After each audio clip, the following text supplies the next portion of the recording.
hei semua anak cucu Adam, artinya saya, kita, Anda, kita semua. Hei anak cucu Adam, hati-hati berkehidupan. Jangan sampai engkau terpeleset, dipelesetkan setan, seperti bapak ibumu, kakek moyangmu, Adam dan Hawa dulu pernah terprovokasi. Sebagai contoh, ya pertanyaan menelisiknya kan begini, Adam kan nabi, ya kok nabi bisa terperosok?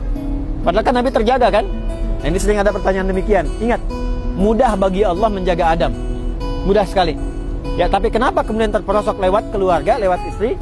Supaya Allah ingin menampakkan pelajaran, diizinkan untuk mengetahui begini tipu daya setan, dan mengajarkan kalimat tobat kepada anak cucunya yang bukan nabi dan rasul. Kalau Adam nabi rasul, selesai, dijaga. Kalau kita kan bukan nabi rasul. Jadi kalau salah nanti cara baliknya bagaimana? Karena itu ketika Adam diizinkan salah, yang misi besarnya adalah membawa risalah taubat. Al-Baqarah ayat 37. Fatalaqqa Adamu mir rabbi kalimatin fataba alaih. Jadi bedanya manusia dengan setan, kalau manusia itu berpotensi salah, tapi juga punya jalan taubat. Kalau setan salah, tapi tidak mau taubat. Makanya kalau ada manusia salah dan tidak mau taubat, itu patut dicurigai bahwa dia sedang terprovokasi oleh setan. Jadi di sini ada landscape kehidupan. Satu, nggak ada manusia yang nggak pernah salah. Jadi kalau datang ke sini, kita masih sadar nggak ada yang sempurna. Jadi kalau kita merasa, merasa suci, merasa nggak pernah salah, itu mustahil. Ya mustahil. Sebagai suami pasti pernah salah, sebagai istri pasti pernah salah, oke? Sebagai anak pasti pernah salah. Dan sebaik-baiknya orang salah itu adalah orang yang menyadari kesalahannya, lantas dia berusaha menjadi soleh. Nah, jadi refleksi padang Arafah itu, kenapa pertama kali wukuf, diam untuk berkontemplasi, merefleksikan diri. Ya saya memang salah. Jadi di sini nggak usah tinggi-tinggian. Kalau nanti haji, wukuf, nggak usah tinggi-tinggian, merendah aja. Semakin merendah, semakin Allah berikan hidayah. Ya kalau suami istri datang minta maaf, ya kan? Perbaiki. Kalau anak minta ampun sama Allah, lu minta maaf pada kedua orang tua. Ini refleksi semua. Jadi kalau bisa menanamkan nilai itu, pulang-pulang jadi orang baik itu pasti itu. Tapi kalau masih angkuh, nggak ada perubahan. Ya, makanya terakhir Arafat, jamak dari Arafah itu kenal. Satu, kenal Allah. Pulang dari sini mesti kenal Allah. Masa dicipta sama Tuhan nggak kenal Tuhannya, kan aneh. Ya kan? Anda punya bos, kenal bosnya. Ya, dapat orang baik, kenal orangnya. Masa Allah yang maha baik ngasih oksigen, ngasih hidup, ngasih rizki, nitipkan berbagai hal, kita nggak kenal, kan aneh. Ya kan? Jadi pulang dari sini kenal Allah. Kedua, kenal Rasulullah. Makanya kita dari Madinah dulu, ciri orang berhasil dari Madinah adalah punya rasa cinta pada Nabi. Kan cara kenal Allah lewat Nabi kan. Yang ketiga adalah kenal diri kita sendiri. Kenapa hidup? Kenapa berkehidupan? Kenapa nggak jadi tanaman? Apa tugasnya? Jangan sampai jadi manusia kita nggak kenal bagaimana tugas kehidupan kita. Nah, setelah paham tiga ini, baru kita akan mengerti kenapa kita berkehidupan. Ada pasangan, ada keluarga, ada macam-macam. Pelajari dari sini tiga hal. Saya tutup. Pada intinya, yang menjadikan kita tidak kenal dengan tiga hal ini adalah tiga keadaan. Satu, diri sendiri yang terkuasai nafsu, namanya aqabah. Yang kedua, lingkar terdekat yang mempengaruhi, kadang kita berubah jadi kurang baik.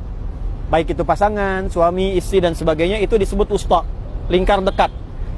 Yang ketiga, orang jauh, kadang keluarga bagus, punya teman baru, penempatan baru, tiba-tiba orang iseng berubah jadi kurang bagus. Itu namanya ula, jauh. Maka dari sini kita bertekad semua pengaruh tiga ini kita mesti punya filter untuk menjauhkan dari semua itu. Kita punya tekad. Maka berangkatlah dari sini ke Muzdalifah.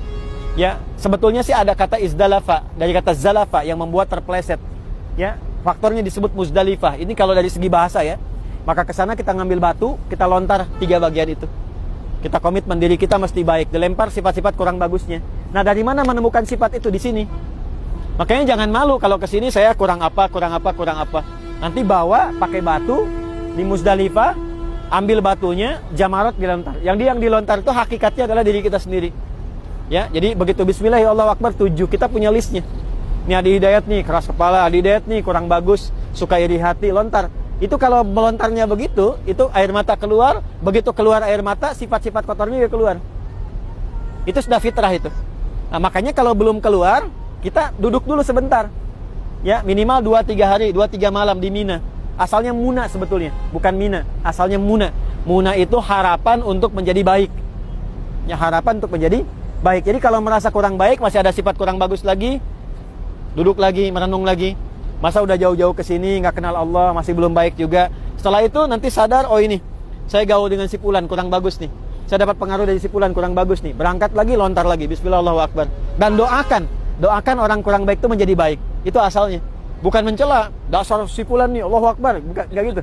Ya bismillah, Allahu Akbar, kita doakan, setelah selesai menghadap ke arah kiblat. Inilah doanya, inni wajjahtu wajhiya lilladzi fataras samawati wal arda hanifan muslima wa ma ana minal musyrikin. Ya inna salati wa nusuki wa mahyaya wa mamati lillahi rabbil alamin la syarika lahu bidzalika umirtu wa ana minal muslimin wa ana awal muslimin. Jadi ketika menghadap, ya Allah, aku berkomitmen sekarang, aku akan pasrahkan diriku pada ketentuanmu. Mulai sekarang aku berjanji jadi orang baik.